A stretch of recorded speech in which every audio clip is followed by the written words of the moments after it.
How hard is it for everyone everywhere to come together and pray? Stop, take a minute, pray, rejoice. Don't forget, lifeisonedayataTime.com comes on every week with Minister Chestnut live and in living color. So be there every week because Jesus is our rock.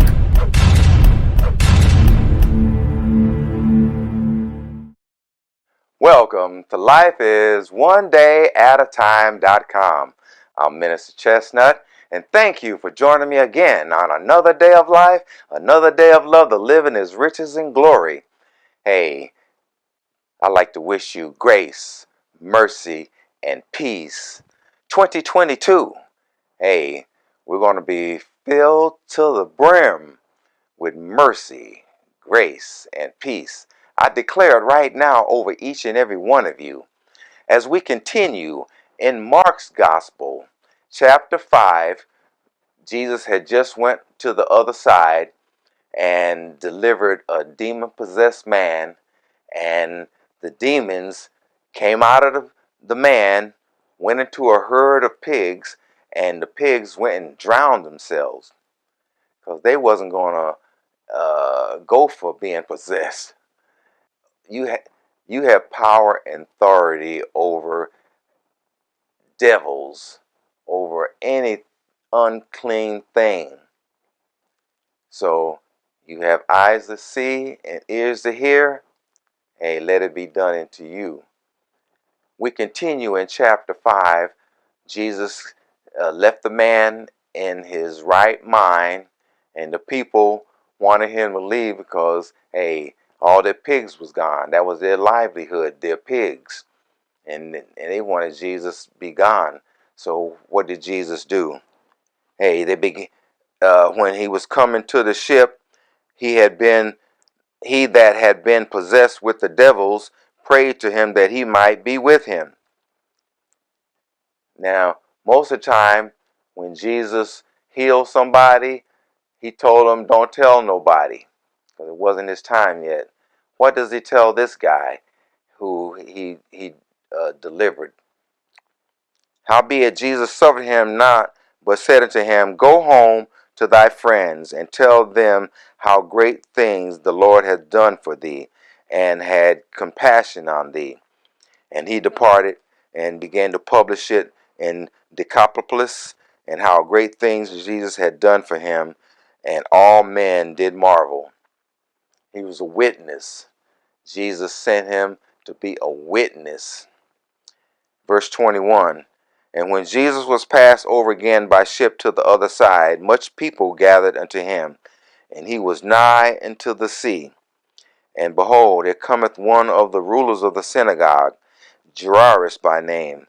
And when he saw him, he fell at his feet, and besought him greatly, saying, My little daughter lieth at the point of death. I pray thee, come and lay thy hands on her, that she may be healed, and she shall live. Now, he had heard about Jesus, and his faith is talking. Listen what he said. And Jesus went with him, and much people followed him and thronged him. And a certain woman, which had an issue of blood 12 years, and had suffered many things of many physicians, and had spent all that she had, and was nothing better, but rather grew worse, when she had heard of Jesus, came in the press behind him, and touched his garment. For she said, If I may just touch but his clothes, I shall be whole. Now, in the first place, she was unclean. She wasn't supposed to be out in public in the first place, but she had the faith. And faith, when moved, action follows. And she believed that if she but touched his clothes, the hem of his garment in Matthew, that she was going to be healed. And straightway the fountain of her blood was dried up, and she felt in her body that she was healed of that plague. And Jesus, immediately knowing in himself that virtue had gone out of him, turned around about in the press and said, Who touched my clothes? And his disciples said unto him, Thou seest the multitude thronging thee, and thou sayest, Who touched me? And he looked around about to see her that had done this thing. Now, you got people thronging him, all over him, but he said, Who touched me? Hey, he felt that power go out of him, and he wanted to know who did it. But the woman, fearing and trembling, knowing what was done in her, came and fell down before him and told him all the truth. And he said unto her, Daughter, thy faith had made thee whole. Go in peace and be whole of thy plague. Her faith has made thee whole, because she said, If I may just touch the hem of his garment, I will be healed. And she was. While yet he spake, there came from the ruler of the synagogue's house a certain which said, Thy daughter is dead. Why troublest the master any further? And as soon as Jesus heard the word that was spoken, he said unto the ruler of the synagogue, Be not afraid, only believe. Now that was a powerful statement there. The guy just heard that his daughter was dead. But Jesus told him, Don't be afraid, just believe. Verse 37, And he suffered no man to follow him, save Peter, James, and John, the brother of James. And he cometh to the house of the ruler of the synagogue, and seeth the tumult. He said unto him that weep and wail greatly. And when he was come in, he said unto them, Why make ye this ado and weep? The damsel is not dead, but sleepeth. And they laughed him to scorn. I mean, they knew, and from their point of view, she was dead. But Jesus said, She only sleepeth. But when he had put them all out, he taketh the father and the mother of the damsel and them that were with him, and they entered into where the damsel was lying. And he took the damsel by the hand and said unto her, Talitha cumi, which is being interpreted, Damsel, I say unto thee, rise. And straightway the damsel rose and walked, for she was of the age of 12 years. And they were astonished with great astonishment. And he charged them straitly that no man should know it, and commanded something be given to her to eat. Now, he put everybody out, put all the believers, all the naysayers, put them out, and he took the believers in with him. He had James, John, Peter, and the mother and father. Hey, people who were believers, believing that their daughter was going to be okay. And she was. Chapter 6. And he went out from thence and came into his own country, and his disciples followed him. And when the Sabbath day was come, he began to teach in the synagogue. And many hearing him were astonished, saying, From whence has this man these things? And what wisdom is this which is given unto him, that even such mighty works are wrought by his hands? I mean, they never heard it like this before, and they knew who he was, and they was wondering how this happened. Is this not the carpenter, the son of Mary, the brother of James and Jose, and of Judah and Simon? And are not his sisters here with us? And they were offended at him. Hey, most people, the worst problems they have come from their own family, people that know them. It's a shame, but it's just the facts of life. Hey, it didn't just happen overnight. It's been here for a while. Verse 4. But Jesus said unto them, A prophet is not without honor, but in his own country, and among his own kin, and in his own house. And he could do there no mighty works, save that he laid hands on a few sick folks and healed them. And he marveled because of their unbelief. And he went around and about the villages teaching.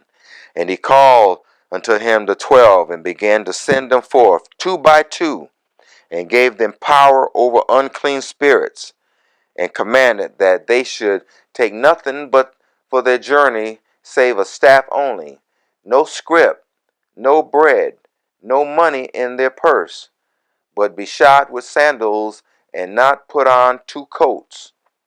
But he said unto them, In what place, so whatever you should enter into an house, there abide until ye depart from that place.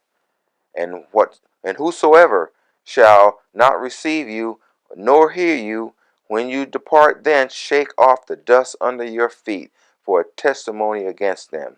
Verily I say unto you, it shall be more tolerable for Sodom and Gomorrah in the day of judgment than for that city.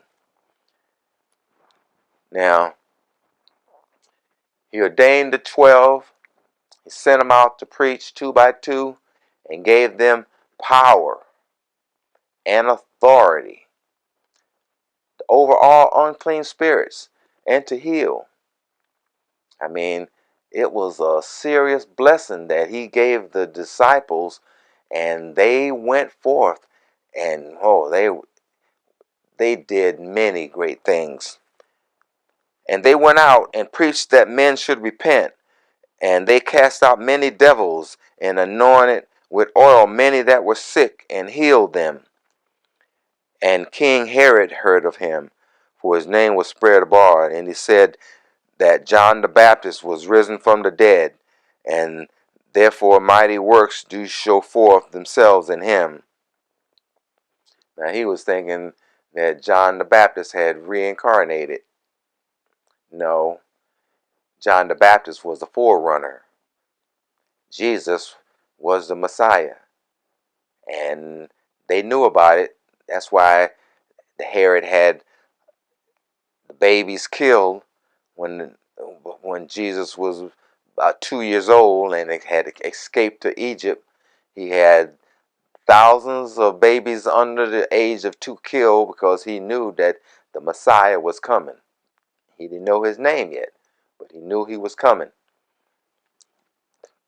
Others said that it is Elijah's, and others said that it is a prophet, or as one of the prophets.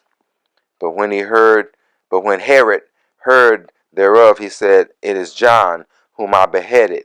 He is risen from the dead. For Herod himself had sent forth and laid hand on John, and bound him in prison for Herodias' sake, his brother Philip's wife, for he had married her.